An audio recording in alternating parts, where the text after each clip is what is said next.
Socrates.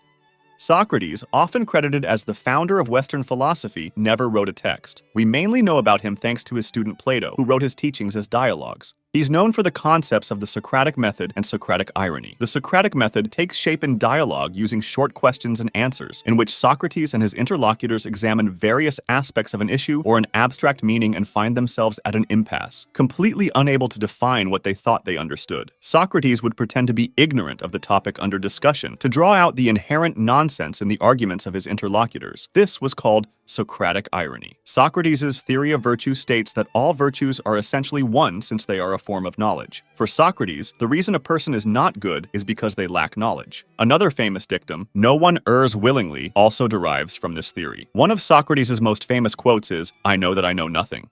Plato.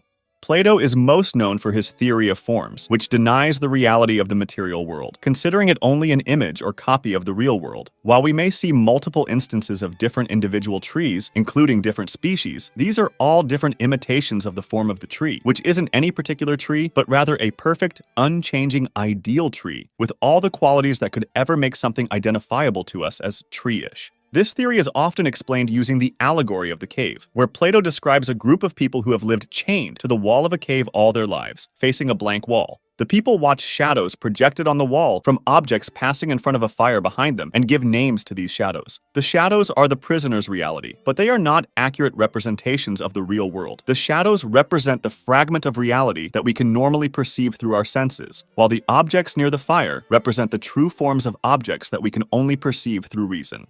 Aristotle. For Plato, the form is separate from the actual thing it imitates. For Aristotle, however, the form is still what phenomena are based on, but is instantiated in a particular thing. Plato argued that there are some forms that are not part of particular things. For example, it is possible that there is no particular good in existence, but good is still a proper form. Aristotle disagreed with Plato on this point, arguing that all forms are instantiated at some point in time and that there are no forms that are unattached to existing things. In addition, Aristotle disagreed with Plato about the location of forms. Plato spoke of the forms as existing separately from the things that participate in them, while Aristotle maintained that forms exist within each thing on which each form is predicated. So, according to Aristotle, the form of an apple exists within each apple rather than in the world of the forms. This idea is called immanent realism. Aristotle also believed that the world is made out of 5 elements: earth, water, fire, air, and ether, which he believes is evenly distributed in every corner of the universe and is what the heavenly spheres and stars are made of. Epicurus.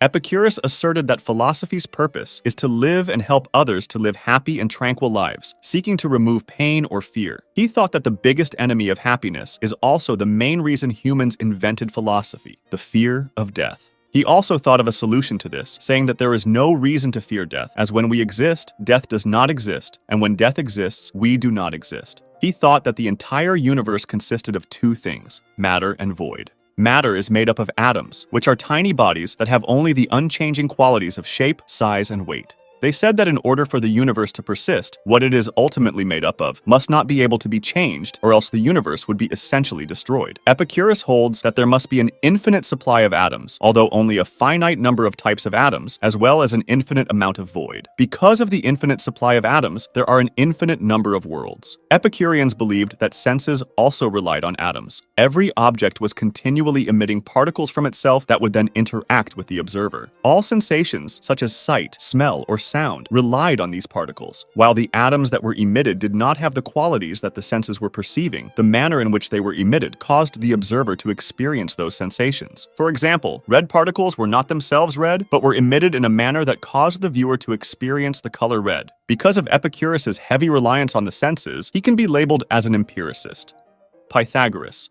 Pythagoras was a mathematician who believed that the universe could be explained through numbers and their relationships. Pythagoreans were committed to the search for abstract principles, which promoted the formation and development of the ancient Greek idealist philosophy, preaching the idea of the immortality of the soul and reincarnation. One of the most famous contributions of Pythagoreanism is the Pythagorean theorem.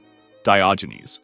Diogenes is one of the founders of cynicism, a philosophy that says that money, power, fame, and all other conventional desires are the wrong things to chase and that virtue leads to true happiness. According to cynicism, happiness can be achieved when living in agreement with nature, following one's natural sense of reason, and living simply and shamelessly free from social constraints. For this reason, cynics live with the bare minimum needed and practice shamelessness, breaking social norms. Diogenes himself only had a cloak, a staff, and a knapsack. He used to defecate, urinate, and practice self-love in public without any worry about what the public thought of him. The cynics are said to have invented the idea of cosmopolitanism. When he was asked where he came from, Diogenes replied that he was a citizen of the world.